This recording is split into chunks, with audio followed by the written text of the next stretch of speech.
با درود به کاربران گرامی رادیو آزادی، شالوگو خوجا هستم. چون همیشه در همین وقت یعنی ساعت رسوده با وقت پراگ در خدمت شما هستم. همین حالا ساعت با وقت روسیه 12 است و در دوشنبه باشد ساعت 2 و فراموش نکنید که بعد از 3 ساعت دیگر بازم با شما ملاقات داریم در برنامه خبری رادیو آزادی که 15 دقیقه دوام میکند و فراگیری موضوعهای روزی تاجیکستان و جهان است و مطمئن هستم که چون همیشه شما عزیزان ما را در این برنامه خبری نیز همراهی خواهید کرد. تاجیکستان تصمیم دارد در 3 سال آینده حدود 800 میلیون دلار آمریکایی از سازمان‌های مالیوی بین‌المللی قرض بگیرد. این طرح یک برنامه قرضگیری حکومت تاجیکستان است که اخیراً از سوی وکیلان پارلمان تاجیکستان به تصویب رسید.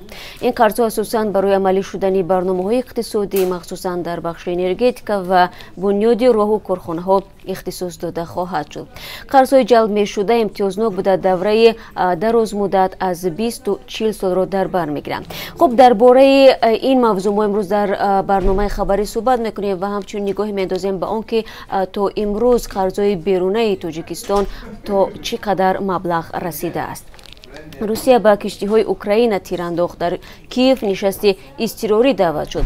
ماریا زخارова سخنگوی وزارت امور خارجه روسیه روز یکشنبه مقام‌های اوکراین را متهم به اقدامات راهزنانه در گذرگاه کرچ کرده است.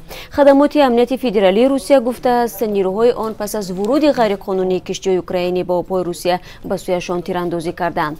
اما وزارت امور خارجه اوکراین این گفته‌های روسیه را رد می‌کند و عمل آن کشور را نقض قانون‌های بین‌المللی نام میبرد. درباره بحران به عمل آمده در اوکراین به تفصیل صحبت خواهیم کرد.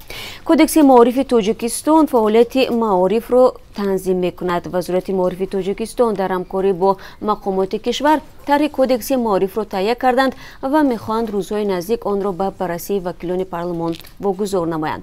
مسئولین این نهاد میگویند کودکس مجموعه همه قانون‌هایی که در این بخش تا امروز عمل میکرد در بر میگیرد.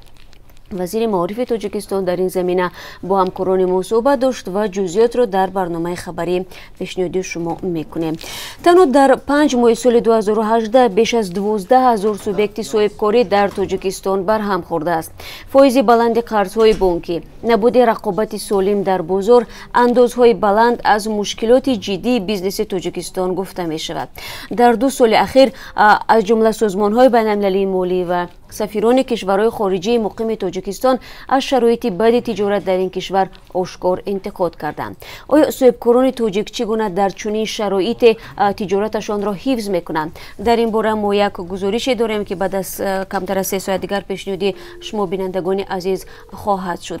و در دوشنبه سفارت افغانستان اولین جشنواره انار را تشکیل کرده است. در این جشنواره صاحبکاران تاجیک و دیپلمات‌های کشورهای مختلف شرکت نمودند. در برابر این مهمانان همکاران ما نیز به این جشنواره رفته بودند و برای شما در یک گزارش درباره انارهای افغانستان قصه خواهند کرد و ما چند موضوع دیگر هم داریم که قرار است تا شروع برنامه به دست ما برسد و ما آن را در برنامه خبری پیشنهاد شما خواهیم کرد. از جمله رهبری سابق زندان‌های تاجیکستان که اخیراً با یک قرار رئیس جمهوری کشور از وظیفه بعد تقریباً از 12 سال ایفای این وظیفه گرفته شده بود صحبت کرده است با همکاران ما و ما پاره این صحبت را برای شما در برنامه خبری پیشنهاد خواهیم کرد. همچنین موضوع دیگری روز نیز در دست ما هست که اگر با ما بیاید در برنامه خبری حتما با خبر خواهید شد. فراموش نکنید در آزادی ویدیو کانال مخصوصی ما در رادیوی آزادی شما میتونید برنامه رو